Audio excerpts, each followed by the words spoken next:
On June 15, 2026, the United States and Russia both lost a strategic bomber in two separate accidents: an American B-52H Stratofortress and a Russian Tu-22M3 backfire.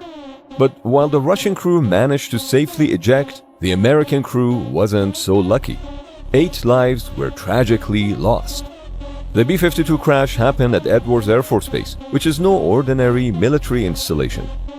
You see, while Russia lost just another Tu-22M3, something they've had plenty of experience doing lately, the American B-52 wasn't just any ordinary Stratofortress. Even though the Buff fleet is famously ancient, with these airframes now pushing 60 to 70 years old, this specific aircraft was something entirely different. And so was its crew.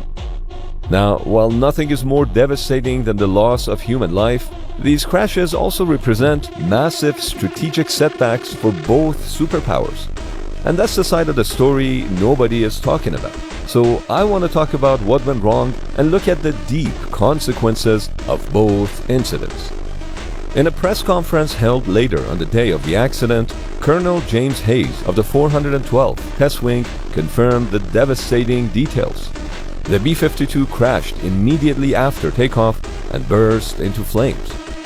After reviewing the footage, he delivered the grim reality. The accident was completely unrecoverable and entirely unsurvivable. 8 Americans were gone. Because the bomber was at such a low altitude, the crew had virtually no time to react.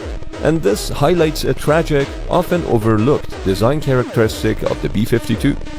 You see, on the Buff, only the upper deck crew ejects upward. The navigators sitting on the lower deck actually have downward firing ejection seats. Because of that downward trajectory, they need a minimum altitude of about 250 feet just for the parachutes to safely deploy. And right at takeoff, they simply ran out of sky.